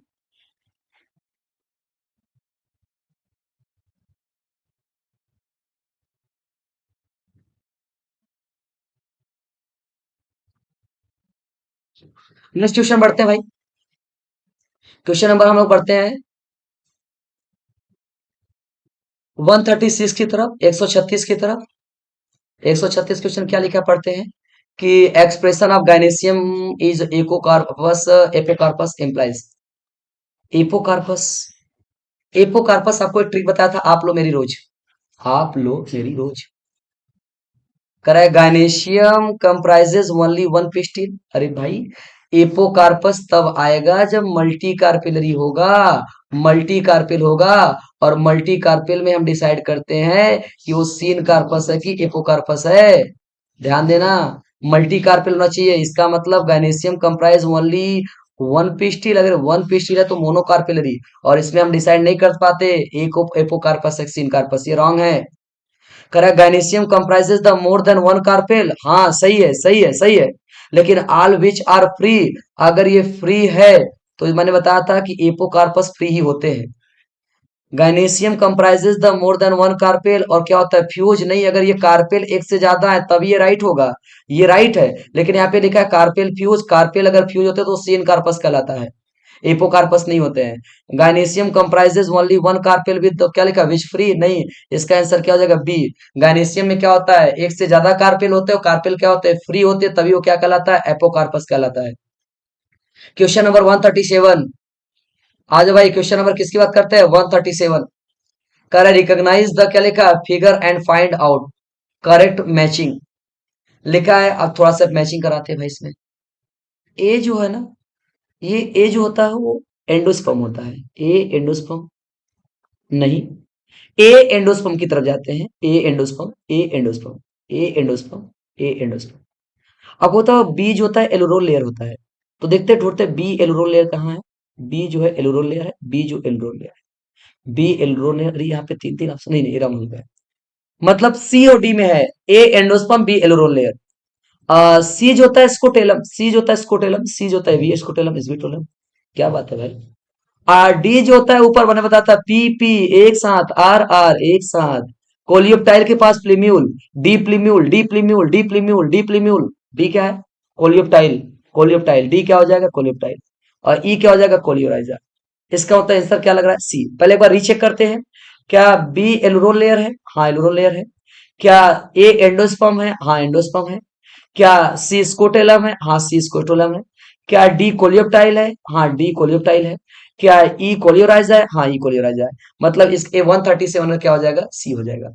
137 क्या हो जाएगा? सी हो जाएगा। मैं बढ़ता हूँ क्वेश्चन नंबर नेक्स्ट की तरफ, 138 की तरफ। ये क्वेश्चन थोड़ा सा आपको बड़ा लग रहा होगा। अजय, पढ़ते हैं इस क्वेश्चन को थोड़ा सा, देखो थोड़ा सा ज्यादा बड़ा हो जाएगा क्या। Read the following statement, find out the incorrect statement. Mustard hypogynous होता है, सही बात है। एक्टिनोमार्फिक फ्लावर होता है, ये भी बात सही है। पेराइटल प्रेजेंटेशन शो करता है, ये भी सही है। सीन कार्पस होता है, ये भी सही है। सीपीएमटी बताया था। बिलोंग टू ब्रासिकेसी, ये भी सही है। मतलब चलो यार, अभी तक तो लग रहा है कि ये राइट है। आओ चेक करते हैं बी वाले को। क्या चाइना रोज जो होता है सुपीरियर ओवरी होता है? हाँ बीएमसी। ट्विस्टेड एस्टिवेशन, हाँ china rose lady finger cotton होता है। मोनो एडल्फस, हाँ चाइना रोज होता है। एक्साइल असलम solanaceae liliaceae malvaceae, axile placentation liliaceae china rose malvaceae, हाँ राइट है, राइट है। ये भी मतलब राइट है। कौन सा राइट है? बी भी राइट है। सी की तरफ पढ़ते हैं। सी में लिखा है कि क्या पी बायलेटरल सिमेट्री शो करते हैं? हाँ। वैक्सिलरी एस्टिवेशन शो करते हैं, सही। डाई अडल्फस होते हैं, सही है। मार्जिनल प्रेजेंटेशन होता है, सही है। और बिलोंग टू फैमिली फवेसी, ये भी तो सही लग रहा है। इसका मतलब ये भी राइट है। हाउ चेक करते हैं। चिली जो होता है रेडियल सिमेट्री, सही है। एपी पेटलस स्टामेन, सही है। स्वलन प्रेसेंटा, सही है। मोनोकार्पिलरी, ध्यान देना, मोनोकार्पिलरी वर्ड यूज किया है। और जो पता है सोलेसी जो होता है मोनो नहीं बाई कार्पिलरी होते हैं। आ जाओ नेक्स्ट।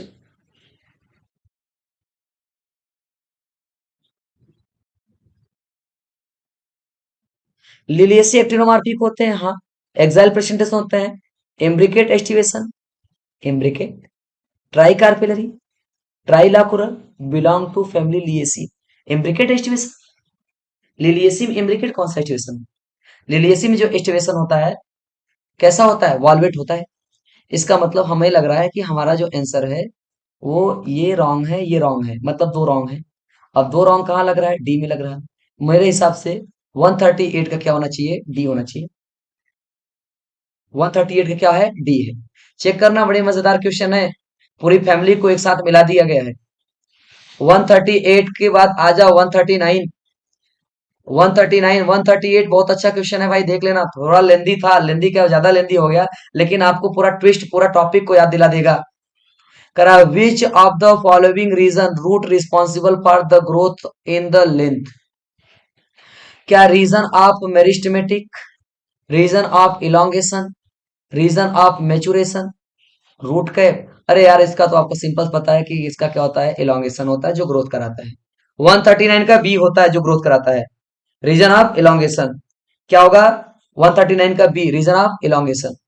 आ जाओ 140 की तरफ बढ़ते भाई। 140। करंट सिस्टम में function as conducting stem, stem conduct करता है, वाटर मिनरल एंड फोटोसिंथेसिस करता है, फूड को स्टोर करता है, सपोर्ट करता है, प्रोटेक्शन करता है, वेजिटेटिव प्रोपगेशन करता है, spread out the branch bearing leave flower fruit, सब कुछ करता है। ऑल ऑफ द अबव, हाँ इसका answer all of the above है। एनसीईआरटी खोल के देख लो, सारा पॉइंट ये लिखा हुआ। क्या है? All of the above. 140 का डी। 141 की तरफ बढ़ते बेटा। 141 है, in dicot stem vascular bundle are scattered होते हैं, क्लोज होते हैं, ओपन कंजॉइंट होते हैं। अरे सिंपल सा आंसर है भाई। ओपन होते हैं और क्या होते हैं, कंजॉइंट होते हैं। एनसीईआरटी में जाके खोल के देख लो, डायरेक्ट छोटा सा क्वेश्चन है ये। आ जाओ next. Which of the following is the initiate, क्या लिखा है, which of the following initiate the vascular cambium in the dicot plants. करा which of the initiate vascular cambium formation जो होता है प्राइमरी ग्रोथ में होता है, सेकेंडरी ग्रोथ में होता है, एपिकल ग्रोथ में होता है, इंटरकली। वस्कुलर कैम्बियम मतलब जाइलम फ्लोएम का डेवलपमेंट का, जो कैम्बियम का कब डेवलप करेगा। 142 में जो कैम्बियम का जो बात कर रहा है, ये कहाँ होता है, कैम्बियम का जो एक्टिव होते हैं, या फिर which of the following initiate vascular cambium. Vascular cambium, vascular cambium का मतलब हो गया सेकेंडरी ग्रोथ। वस्कुलर कैम्बियम कब डेवलप करते हैं, सेकेंडरी ग्रोथ के टाइम पे।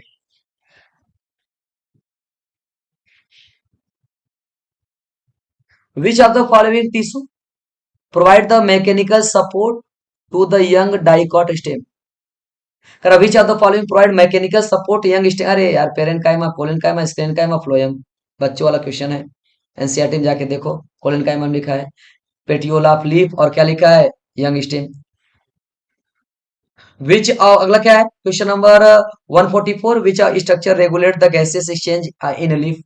Stomata, cuticle, pulsate, spongy, mesophyll. विच रेगुलेट गैस एक्सचेंज। हाँ, गैस के एक्सचेंज को रेगुलेट करने का काम स्टोमेटा करता है, स्टोमेटा करता है भाई, स्टोमेटा करता है। डायरेक्ट क्वेश्चन है छोटा सा। विच of the not flower, not part of the, क्या लिखा, फ्लावर। कौन सा फ्लावर का पार्ट नहीं है, which of the flowering is the not part of the flower. क्या स्टिग्मा फ्लावर का पार्ट है, हाँ। एंथर है, हाँ। ओवरी है, हाँ। पेटियोल है। कहाँ पढ़े हो फ्लावर में पेटियोल भाई। पेटियोल किसका पार्ट होता है, leaf. Leaf base petiole lamina. 145 का सी, 145 का सी। आ जाओ 146। करा है कि read the following statement, find out the correct statement. करा है कि ground tissue consist of the simple tissue, वहां सही बात है। वाइल जबकि vascular tissue system consist of complex tissue, सही बात है। ये राइट है, राइट है, राइट है, थोड़ा सा घुमाया है। Epidermal tissue, epidermal tissue form outermost covering of the whole plant body, सही है। क्या कंप्राइजेस द एपिडर्मल सेल, होते हैं स्टोमेटा, होते हैं। एपिडर्मल अपेंडेज में ट्राइकोम और हेयर होते हैं। अगला क्या है, रूट हेयर यूनिसेलर होता है, इलॉन्गेशन होता है। ट्राइकोम शूट सिस्टम का पार्ट है, यूजली मल्टीसेलर होता है, ये भी बात सही है। रूट हेयर यूनिसेलर होता है, और ट्राइकोम क्या होता है, मल्टीसेलर होता है। ट्राइकोम जो होता है प्रिवेंट करता है लॉस ऑफ वाटर, मतलब ट्रांसपीरेशन में हेल्प करता है, ट्रांसपीरेशन होने से बचाता है। वाटर लॉस, प्रिवेंट इन ट्रांसपीरेशन, वाटर लॉस होने से बचाता है। अगला क्या है, ऑल ऑफ द एबव। इसका आंसर क्या हो जाएगा, डी। इसका आंसर क्या हो जाएगा, डी। 146, 146 का डी। आ जाओ 147 की तरफ, 147 की तरफ आ जाओ। Find out the incorrect statement about dorsiventral leaf. Adaxial epidermis generally bear a more stomata than abaxial epidermis. ये लाइन गलत है, गलत है, गलत है। The tissues between the upper and lower epidermis called mesophyll, which is the made of the parenchyma, सही है। अगला क्या है, the vein very thickness in the reticulate venation in dicot leaf, ये भी सही है। Vascular bundle surrounded by a layer of the thick wall bundle seal cell, ये भी सही है। आंसर हमारा इसमें क्या रॉन्ग हो जाएगा, ए। ए में क्या, अडेक्सियल एपिडर्मिस जनरली क्या लिखा, मोर स्टोमेटा, नहीं नहीं, अबेक्सियल पे स्टोमेटा ज्यादा होता है, अडेक्सियल पे स्टोमेटा कम होते हैं। 147 का ए, 147 का ए, 147 का ए, 148। लिखा है कि in monocot leaf the leaf have the reticulate venation, monocot, monocot, monocot, गलत है। Stem have the annual rings, नहीं नहीं नहीं। The seed have the two storage organ. Stem have, क्या लिखा, stem has the scatter and, क्या लिखा है, कंडक्टिंग स्टेट। 148, 148 का डी होगा, 148 का डी होगा, 148 का डी। 149 की तरफ आ जाते हैं। लिखा है कि इन dicot leaf size of vascular bundle depend on, vascular bundle, size of leaf, vascular bundle, ध्यान देना किस पे डिपेंड करता है, साइज ऑफ वेन पे। किस पे डिपेंड करता है, साइज ऑफ वेन पे। Size of vascular bundle depend on किस पे करेगा, साइज ऑफ वेन पे। वेन का साइज जैसा रहेगा वैसा वस्कुलर बंडल का साइज होता है। अरे ये तो डायरेक्ट एनसीईआरटी की लाइन है। अगला क्वेश्चन क्या है भाई, ध्यान दो। 150, large empty colourless cell present in the upper surface of the grass of the leaf. SS3 bulliform cell, palisade parenchyma, spongy, आपको पता ही होगा। इसका आंसर क्या हो जाएगा? Bulliform cell. डायरेक्ट एनसीईआरटी का लाइन है छोटा सा। अब यहाँ पे पढ़ते हैं क्वेश्चन नंबर कितना 151। विच of the following muscle tissue involuntary and non stated? Involuntary, involuntary, involuntary. और आपको पता होगा हमारे बॉडी का जो इंटरनल ऑर्गन होते हैं वो इनवॉलंटरी होते हैं। हार्ट भी इनवॉलंटरी होता है, लेकिन यहाँ पे लिखा है नॉन स्टेट, नॉन स्टेटेड। जो हार्ट होते हैं वो स्टेटेड होते हैं, लेकिन ये क्या होता है? Non stated. क्या स्केलेटन मसल, क्या कार्डियक मसल, क्या स्मूथ मसल, क्या ए बी? नहीं, smooth muscle, smooth muscle, smooth muscle. Visceral organ जो होते हैं। आ जाओ 152 152 को देखते हैं। Question number 152। 152 में क्या भाई? विच of the following epithelial tissue responsible for secretion and absorption? क्या स्क्वेमस एपिथेलियम डिफ्यूजन करता है, क्यूबॉइडल एपिथेलियम सिक्रीशन एब्जॉर्प्शन करता है, सिलेटेड एपिथेलियम यूनिडायरेक्शनल फ्लो करता है, स्ट्रेटिफाइड एपिथेलियम नहीं होता है। इसका आंसर क्या हो जाएगा? बी, सिक्रीशन एंड एब्जॉर्प्शन कौन करता है? Cuboidal epithelium. 153 153 153। Consider the following statement about the adipose tissue. Hmm. क्या फैट स्टोर करता है? करता है। क्या सॉफ्ट को एब्जॉर्ब करता है, इंसुलेटर की तरह काम करता है? हाँ करता है। कह रहा है primarily found in epidermis of skin. नहीं, एनसीईआरटी में देखो लिखा होगा बेनिथ द स्किन। क्या लिखा? Beneath the skin, beneath the skin. ये रॉन्ग हो जाएगा। मतलब फर्स्ट एंड सेकंड क्या है? राइट है। फर्स्ट एंड सेकंड क्या है? राइट है। फर्स्ट एंड सेकंड क्या है? राइट है। 153 का ए, 153 का ए। आ जाओ। कह रहा है regarding the skeleton muscle tissue consider the following statement. कह रहा है skeleton muscle are voluntary muscle, सही है। These muscle are stated in appearance, ये भी राइट है, राइट है, राइट है। They are found in the, क्या लिखा? हार्ट। हार्ट में होता है भाई? नहीं नहीं नहीं नहीं नहीं नहीं नहीं नहीं नहीं नहीं नहीं। यहाँ पे लिखा है कि जो 154 का होता है स्केलेटन मसल वॉलंटरी होता है। चलो मान लेते हैं इस बात को, राइट है। These muscle are stated in appearance, हाँ होते हैं, राइट ही होते हैं। स्टेटेड, नॉन स्टेटेड, स्टेटेड आपने पढ़ा होगा। लेकिन ये हार्ट में पाए जाते हैं? नहीं, हमारे स्केलेटन मसल में पाए जाते हैं। इसका मतलब वो क्या हो जाएगा? फर्स्ट एंड सेकंड क्या है? राइट है। इसका मतलब 154 का ए, 154 का ए। क्या मिला? 154 का ए। आ जाओ 155 की तरफ बढ़ते हैं। 155। यहाँ पे क्वेश्चन लिखा है which of the following statement correct about the respiratory system of the cockroach? Respiration occur through the network of trachea, सही है। ट्रेकिया के थ्रू रेस्पिरेशन करता है कॉकरोच, सही भाई। चलो ठीक है, मान लिया। 155 का अगला क्या है? कह रहा है कि spiracles opening on the body of the surface of the entry of air, ये भी राइट है। Cockroach the lack respiratory pigment, कोई रेस्पिरेटरी पिगमेंट नहीं होते हैं। और इसका नाम क्या होता है? इन द हीमोलिम्फ, हाँ उसके हीमोलिम्फ में कोई पिगमेंट नहीं होते हैं। मतलब फर्स्ट सेकंड थर्ड तीनों स्टेटमेंट क्या राइट है। इसका मतलब इसका आंसर क्या हो जाएगा? ऑल ऑफ दिस, मतलब डी। तीनों स्टेटमेंट इसका राइट है। आज 156 की तरफ बढ़ते हैं। 156 की तरफ बढ़ते हैं। Regarding the circulatory system of the frog consider the following statement. कह रहा है कि frog have the 3 chamber heart, सही बात है। और हार्ट कंसिस्टिंग ऑफ जिसमें 2 आर्टरी और 1 वेंट्रिकल होते हैं, राइट है भाई। Oxygenated blood and deoxygenated blood are mix in the ventricle, ये भी राइट है। कह रहा है परमोनली सर्कल या circuit responsible for the oxygenated blood into the, क्या लिखा है? लंग्स। हाँ भाई, ये इसका 156 में अगर देखा जाए तो यहाँ पे जो स्टेटमेंट लिखा है, यहाँ पे लिखा है कि तीनों जो स्टेटमेंट दिए गए हैं, ये तीनों स्टेटमेंट राइट है कि उसके पल्मोनरी सर्कुलेशन में ही ऑक्सीजनेटेड ब्लड होते हैं। इसका मतलब क्या है? फर्स्ट भी राइट है, सेकंड भी राइट है, थर्ड भी राइट है। Pulmonary circuit responsible for the oxygenated blood of the lungs. इसका answer first second third right है, मतलब डी हो जाएगा। 156 का क्या हो जाएगा? डी। आ जाओ 157 की तरफ बढ़ते हैं। कहां बढ़ते हैं? 157। Regarding the cellular organelles consider the following statement. पहला लिखा है कि mitochondria are the are mitochondria are known as the power house of the cell, सही है। Ribosome are involve in protein synthesis, ये भी सही है। Endoplasmic reticulum responsible for packaging of protein only, protein only, protein only, नहीं नहीं नहीं नहीं नहीं नहीं। प्रोटीन के साथ साथ लिपिड भी होता है। ए एंड बी, मतलब फर्स्ट एंड सेकंड राइट है। मतलब आंसर ए हो जाएगा। यहाँ पे endoplasmic reticulum synthesis of packaging of protein तो ठीक है, ओनली लिख के गड़बड़ कर दिया। यहाँ पे क्या होते हैं? लिपिड भी होते हैं। क्या होते हैं? लिपिड भी होते हैं। हाँ भाई, 157 का आपने क्लियर कर लिया ना? डी ही होगा। आओ 157 की तरफ बढ़ जाते हैं। 157 से लेके 158 की बढ़ते हैं। लिखा 158 पे जो क्वेश्चन लिखा उसको थोड़ा सा पढ़ लेते हैं। लिखा which of the following statement correct regarding the cell division? Mitosis is the type of cell division result in the two identical daughter cell, हाँ डॉटर सेल बनते हैं two identical. Meiosis result in the four genetically different daughter cell, हाँ जो cell बनते हैं genetically different होते हैं। Both mitotic and mitosis cell occur in the somatic cell. क्या सोमैटिक सेल में माइटोसिस मियोसिस, क्या आपको लग रहा है किसी भी एंगल से राइट लग रहा है? क्वेश्चन नंबर 158 को थोड़ा सा पढ़िए। क्या आपको लग रहा है थर्ड स्टेटमेंट को देख के राइट? देखिए ना, क्या थर्ड स्टेटमेंट राइट लग रहा है? Both mitosis and meiosis occur in somatic cell.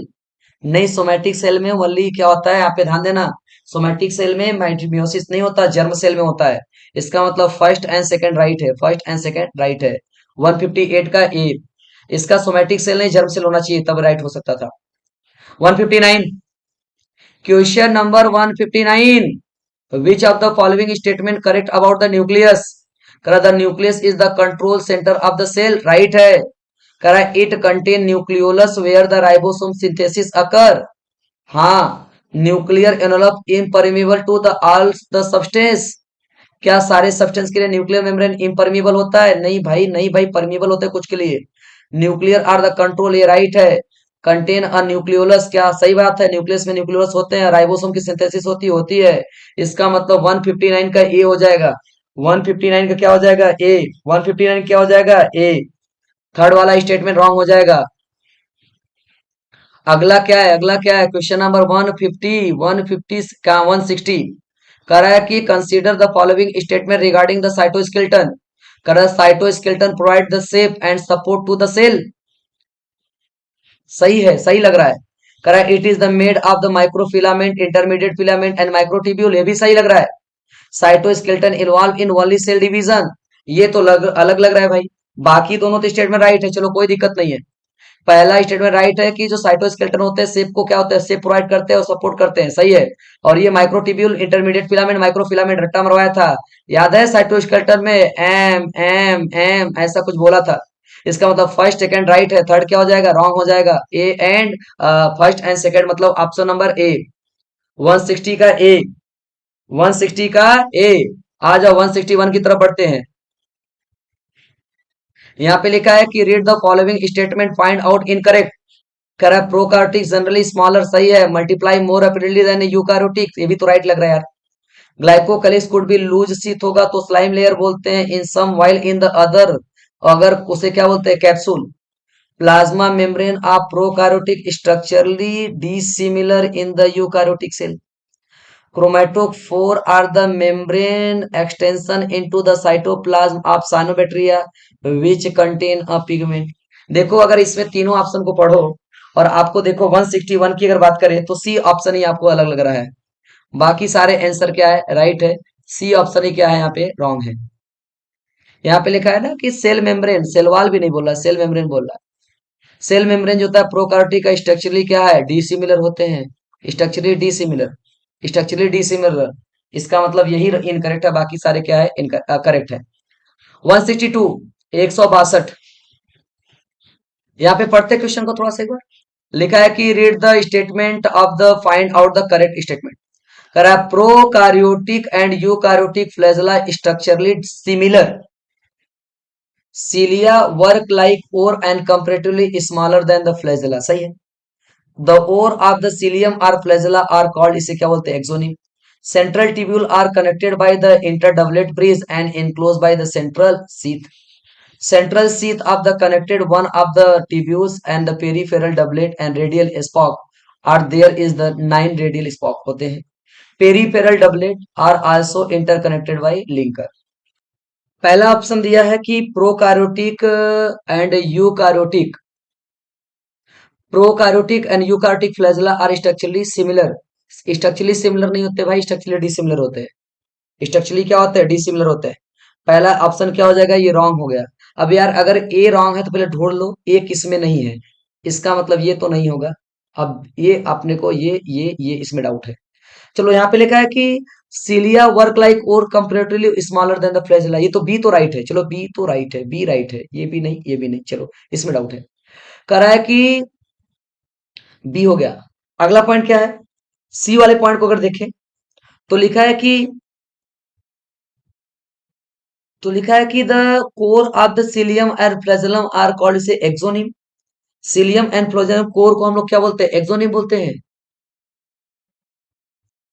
तो बी वाला ऑप्शन बोल रहा था कि cilia work like a oars comparatively smaller than the flagella. B ही हमारा राइट है। और लिखा है सी की the core of the cilium or flagellum is called axoneme. C भी हमारा राइट है। अब मैं ई की तरफ पढ़ूं और डी की तरफ देखूं तो यहाँ पे लिखा है कि central tubule are connected by interdoublet bridge. Interdoublet bridge central sheath कहाँ इंटरडबलेट ब्रिज से कनेक्ट होता है भाई? ये राउंड हो जाएगा। ई क्या है? Central sheath are connected by one of the tubule and each peripheral doublet of the radial spoke and there are the 9 radial spoke. ये भी राइट है, ई भी राइट है। अगला क्या है? F peripheral doublet are also connected by a linker. ये किससे कनेक्ट होते हैं? लिंकर से। इसका मतलब हो जाएगा 162 का डी। 162 का क्या हो जाएगा? D. B C E F, B C E F. आ जाओ, नेक्स्ट क्वेश्चन है हमारा 163। क्वेश्चन नंबर हमारा चला कह रहा 163। कह रहा विच of the following chromosome one arm is the very long and one arm is the short. किस क्रोमोसोम का वन एक आर्म वेरी लॉन्ग है, एक आर्म वेरी शॉर्ट है? एक्रोसोम। हाँ एक्रोस, लिखा है पहला एक्रोसेंट्रिक, सब मेटासेंट्रिक, मेटासेंट्रिक, टीरोसेंट्रिक। आपको पता होगा मेटासेंट्रिक में इक्वल होता है, सब मेटासेंट्रिक में एक लॉन्ग लॉन्ग होता है, एक स्मॉल होता है। एक्रोसेंट्रिक में एक बहुत बड़ा होता है, वेरी लॉन्ग होता है, वेरी शॉर्ट होता है। मतलब 163 का ए हो जाएगा।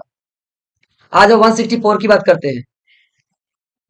164 में लिखा है which of the following event occur during the G one phase of the cell cycle. करा डीएनए का रेप्लिकेशन नहीं होता है, क्रोमोसोम कंडेंसेशन नहीं है, cell growth and preparation for the DNA replication ये राइट है। ध्यान देना जीवन फेज का क्या हो जाएगा? 164 का सी। 164 का क्या हो जाएगा? सी। आ जाओ 165। 165 की अगर बात करें तो which of the following is the not characteristic feature of the meiosis. कौन सा मियोसिस का फीचर नहीं है? क्या रिडक्शन इन क्रोमोसोम नंबर, क्या जेनेटिक रिकॉम्बिनेशन होता है, क्या synapsis of the homologous chromosome में होता है, क्या formation of diploid daughter cell होता है? अगर मैं यहाँ पे आगे बढ़ूं तो यहाँ पे लिखा है कि नॉट कौन सा करेक्टर नहीं है किसका? मियोसिस का। क्या मियोसिस में रिडक्शन डिवीजन होता है क्रोमोसोम का? होता है। क्या? अच्छा, ध्यान देना आपसे पूछा है ना, रॉन्ग। तो यहाँ पे ये सही है, जेनेटिक रिकॉम्बिनेशन होता है, सिनेप्सिस होता है formation of diploid daughter cell नहीं भाई, हैप्लॉयड हैप्लॉयड हैप्लॉयड हैप्लॉयड। 165 का डी। आ जाओ 166। बात किया नेक्स्ट क्वेश्चन केसमाटा को लेके है क्या? The term chiasmata is refer to as the region where the spindle fibre attach to chromosome, the point where two the sister chromatid are attach, करा the location of the crossing over between the homologous chromosome. जहां पे crossing over हुआ था वहीं पे x shape structure बनता है जब डिजोल्यूशन होता है किसका? सिनेप्टोनिमल कॉम्प्लेक्स का। तो उसी टाइम हमारा क्या बनता है? केसमाटा बनता है। 167। आ जाओ नेक्स्ट बात करते हैं किसका? 167 का। Which of the following statement about mitosis is incorrect? It is the two genetically identical daughter cell, सही है। It occur in somatic cell, सही है। It contain pairing of the homologous chromosome, it process of the nuclear division. बताइए ना किस mitosis में आपने pairing किया है होमोलॉगस क्रोमोसोम का? इसका मतलब इसका आंसर क्या हो जाएगा? सी। 167 का सी। 167 का जो सी है वो रॉन्ग है। 167 का क्या? सी। आ जाओ, आज बढ़ते हैं 168 की तरफ। 168 यहाँ पे लिखा है कि which of the following statement true about meiosis. Meiosis result in diploid gamete crossing over during the meiosis second नहीं भाई, मियोसिस फर्स्ट में होता है। अगला पॉइंट क्या लिखा है? Meiosis produce a genetically distinct haploid cell. Meiosis is the only one round of the cell division, ये गलत है। Meiosis result in diploid gamete नहीं, haploid gamete होते हैं। Crossing over during the meiosis second ये भी है। इसका मतलब इसका आंसर क्या हो जाएगा? 168 का सी। 168 का सी। करा which of the following does not occur during the prophase? Condensation of chromosome, nuclear organelle breakdown, chromosome aligning the equator, spindle fiber get to form begin to form। अच्छा किसकी बात किया? थोड़ा सा मैं क्वेश्चन को देखता हूँ कि not occur during prophase. Prophase में क्या नहीं होता है? कंडेंसेशन होता है, न्यूक्लियर एनोलॉग ब्रेकडाउन करते हैं, हाँ सही बात है। क्रोमोसोम अलाइन टू, अरे इक्वेटर पे कहाँ आते हैं भाई? इक्वेटर तो मेटाफेज में आते हैं। सी हो जाएगा 169 का सी। 170 170 लिखा है कि which of the following during the telophase of mitosis chromosome condense, condense नहीं भाई, new nuclear Enola free form, हाँ यही राइट लग रहा है, यही राइट लग रहा है। न्यूक्लियर एनोला फ्री फॉर्म होते हैं। Spindle fibre attach to kinetochore, अरे कहां से, क्रोमोसोम कहाँ आएंगे, मेटाफेजिक प्लेट नहीं। 171, 171 की बात कर ले। विच of the following is the not function of protein, catalysing the biochemical reaction, storing the genetic information, transporting the molecule, providing the structural support. आप बताइए ना कि कौन सा क्या कि प्रोटीन का कौन सा फंक्शन नहीं है, तो store genetic information. Protein genetic information को नहीं स्टोर करता, प्रोटीन जेनेटिक इंफॉर्मेशन को स्टोर नहीं करता, ध्यान देना। 172, अरे ये तो बड़ा सिंपल है लेकिन थोड़ा सा घुमा देता है अच्छे अच्छे को। Haemoglobin is the example of the which protein structure, primary structure होता है, सेकेंडरी स्ट्रक्चर होता है, टर्सरी होता है, क्वार्टनरी होता है। रटा रटा क्वेश्चन है। हीमोग्लोबिन क्या होता है, क्वार्टनरी स्ट्रक्चर होता है। कैसा होता है, क्वार्टनरी। 172 का डी। अगला लिखा है कि which of the following act as the cofactor enzyme carbonic anhydrase. क्या लिखा है, मैंने बताया झंझना जाएगा, झंझना जाएगा, झंझना जाएगा, झंझना जाएगा, मतलब जिंक। क्या हो जाएगा, जिंक। को फैक्टर, को एंजाइम, कार्बोनिक एनहाइड्रेज को एक्टिवेट करने के लिए क्या चाहिए, जिंक। 173 का ध्यान देना, 173 का क्या हो जाएगा, बी। अगला क्या क्वेश्चन पढ़ते हैं। Which of the following cofactor permanently attach to the enzyme is called prostatic group. कौन सा ऐसा को फैक्टर है जो परमानेंटली अटैच हो जाता है, कौन अटैच होता है, मेटल आयन होता है कि ऑर्गेनिक मॉलिक्यूल होता है कि को फैक्टर होता है कि क्या होता है, होलो एंजाइम होते हैं। विच ऑफ द, ओके भाई, इसका आंसर क्या हो जाएगा हमारा, इसका आंसर हमारा हो जाएगा जो परमानेंटली अटैच होते हैं। लिखा है which of the following cofactor permanently attach to enzyme is called prostatic group. इसका आंसर हमारा हो जाएगा मेटल आयंस, ये परमानेंटली अटैच होते हैं prosthetic. Which of the following coenzyme function, कौन सा को एंजाइम है उसके बारे में पढ़ते हैं। यहाँ पे लिखा है कि role of the coenzyme function में दिखा है providing the structural support to the enzyme, binding the active site, assist the enzyme catalytic activity, inhibiting the enzyme activity, breaking down the enzyme. क्या लिखा है, role of coenzyme, coenzyme क्या करता है, binding active site. Binding क्या लिखा है भाई, क्या करता है, बाइंडिंग एक्टिव साइट जो को एंजाइम होता है वो प्रोवाइड करता है, क्या क्या प्लेस प्रोवाइड करता है, ये बाइंड कराता है एक्टिव साइट को, और जिससे एंजाइम क्या हो जाए, कैटालिटिकली एक्टिव हो जाए। इसका मतलब 175 का बी।